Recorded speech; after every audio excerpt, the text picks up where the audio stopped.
Hello guys, welcome to sauce eats. இன்னைக்கு நம்ம channel பார்க்க போகிறது வந்து சிக்கன் பாக்கெட்ஸ்.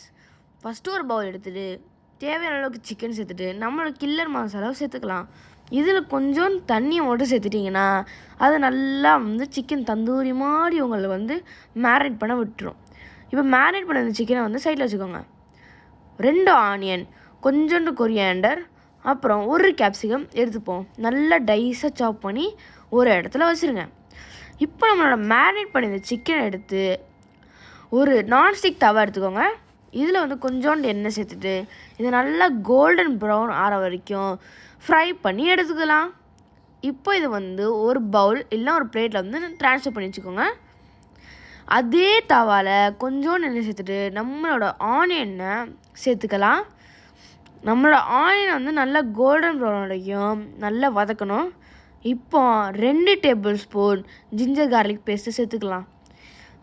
அது சேர்த்ததுக்கப்புறம் நல்லா வதக்கி எடுத்துக்கோங்க.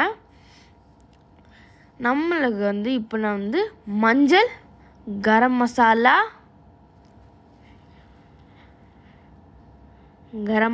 சேர்த்துக்கலாம்.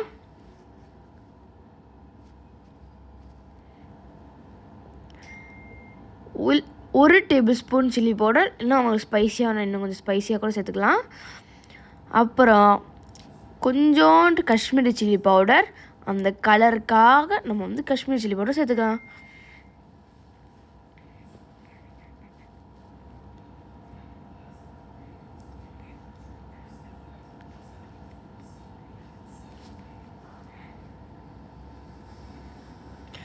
இப்போ கொஞ்சோண்டு உப்பை சேர்த்துக்கோங்க, தேவையான அளவுக்கு உப்பு.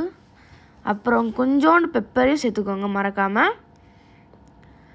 இப்போது வந்து அடி பிடிக்கிற மாதிரி உங்களோட வந்து இது இருந்துச்சுன்னா கொஞ்சோண்டு தண்ணி சேர்த்துக்கோங்க. அதுக்கப்புறம் நம்மளோட டைஸ்ட் கேப்சிகம் எடுத்து அப்படியே தூவிட்டு மிக்ஸ் பண்ணிவிட்டு நம்மளோட சிக்கனை வந்து சிக்கனை தனியாக பிச்சு போட்டு வச்சுக்கோங்க. இப்போ நம்மளோட மசாலாவோட இது நல்லா வதக்கி எடுத்துட்டு கொரியாண்டர் அதை நல்லா மலை சாரல் மாதிரி தூவி விட்டுட்டு ஒரு 4 பெரட்டிட்டு நம்மளோட கார்ன் இருக்குல்ல, வேக வச்ச கார்னை எடுத்து அதையும் தூவிடுங்க. இப்போது ஒரு ஸ்ப்ரிங் ரோல் ஷீட்டை எடுத்துகிட்டு ஒன்றுங்க மேலே இன்னொன்று ஒரு ப்ளஸ் சிம்பிள் மாதிரி இப்போது வந்து நம்மளோட ஸ்டஃபிங் இருக்குல்ல அதை அப்படியே வச்சுருங்க.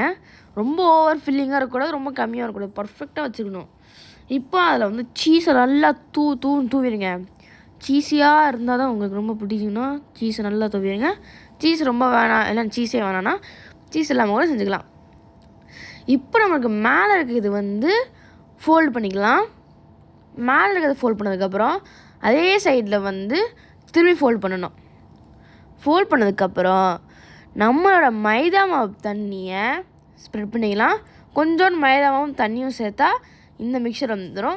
இது வந்து ஒரு க்ளூ மாதிரி, அதாவது வந்து ஃபில்லிங் எதுவுமே வெளியே வராமல் இருக்கிறதுக்காக இது ஒரு க்ளூ மாதிரி, பேப்பருக்கு யூஸ் பண்ணுற க்ளூ மாதிரி, இது வந்து ஃபுட்டுக்கு யூஸ் பண்ணுற க்ளூ. இப்போ இது 2 சைடும் தடவிட்டு நம்ம என்ன பண்ண போகிறோன்னா ஃபஸ்ட்டு ஒரு சைடு எடுத்து அதுக்கு மேலே ப்ளேஸ் பண்ணிவிட்டு இன்னொரு சைடு எடுத்து திரும்பியும் அதுக்கு மேலே அப்படியே ப்ளேஸ் பண்ணணும். ப்ளேஸ் பண்ணதுக்கப்புறம் அது ஒரு சைடில் எடுத்து வச்சுட்டு இதே மாதிரி இன்னும் கொஞ்சம் கூட நீங்கள் செஞ்சுட்டு உங்கள் ஃபில்லிங் முடியலுக்கு செஞ்சு வச்சுருங்க. வச்சதுக்கப்புறம் ஒரு எக்கை எடுத்து உடச்சிட்டு அது நல்லா நம்மளோட சிக்கன் பாக்கெட்ஸில் வந்து எக் வாஷ் பண்ணிடுங்க, அந்த கோல்டன் ப்ரௌன் எனக்கு கிறிஸ்பியாக வரதுக்காக. இப்போ ஏர் ஃப்ரை எடுத்துகிட்டு 200 degrees 5 minutes வந்து ப்ரீ ஹீட் பண்ணி வச்சுக்கோங்க. அப்புறம் நம்மளோட சிக்கன் பாக்கெட்ஸ் எடுத்து உள்ளே வச்சுட்டு 4 வைக்கலாம். அப்புறம் இது வந்து 200 degrees 10 minutes வச்சிடலாம்.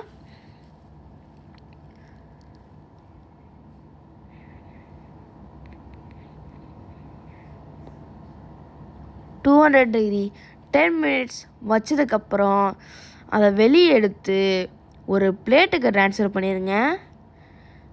அப்புறம் அதில் கொஞ்சம் பெரிய மசாலா, சாட் மசாலா, ஆரிகானோ இதெல்லாம் சேர்த்துட்டு கொஞ்சோண்டு மைனஸ் சேர்த்துட்டு சாப்பிட்டுட்டு அடிப்பொலி கைஸ், சூப்பராக இருக்கும். தேங்க்யூ வெரி மச், பாய்.